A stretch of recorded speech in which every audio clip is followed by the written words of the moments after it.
Kagising ko lang, men. Kanina. Doon ako nakitulog kay Aina sa ate ko.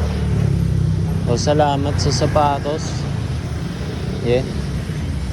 Dito ako ngayon sa poblasyon, tawid ng Manda. Kalakad lang ako pa uwi. Medyo tinatamad pa ako kumilos eh. Dami din akong pinoproblema pa. Aba, mga problema ko, simple lang.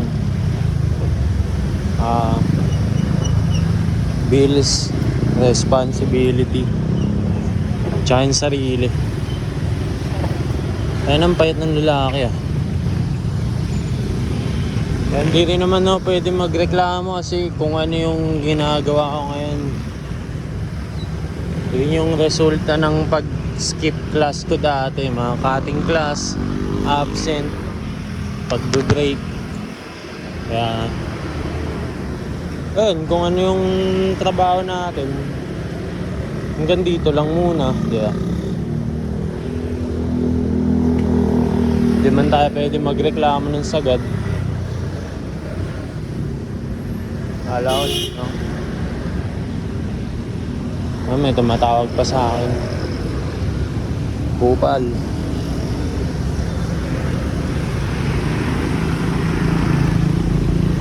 Ganda ng mundo no?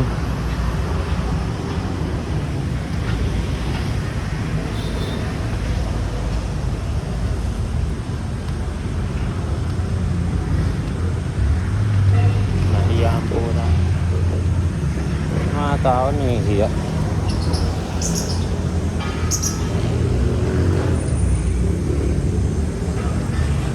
Mga tao pag nakakita ng ibang tao nahihiya no? Hindi naman matulog ng tuloy-tuloy. Hindi tayo dadaan. Tingnan natin kung ginagawa ng tupad yung trabaho nila.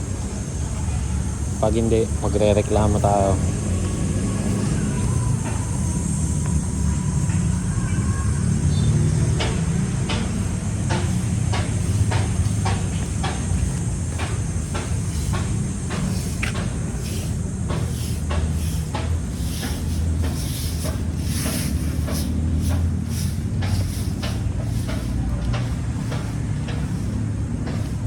Okay naman mo, nagagawa naman ng tupad yung trabaho nila.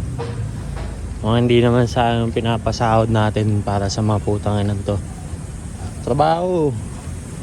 Ayusin nyo dyan, di ba? Para maayos. Yung paupo kayo, tapos puro kayo picture, mga puki na nila yan. Laki-laki ng sinasahod nyo. Tapos wala kayo masyadong ginagawa. Puro kayo tambay. Tayo. Walisin nyo yan mga boy.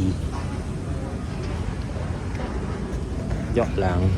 Lalakad lang tayo. Ayaw muna magpaasabog. Ang hirap maglakad pag pauwi.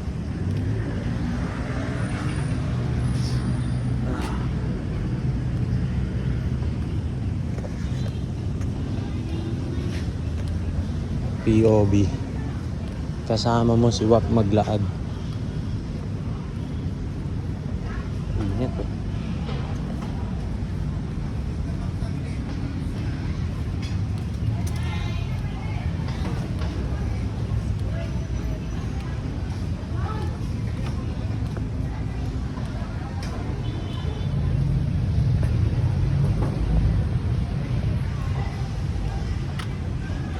Ganda.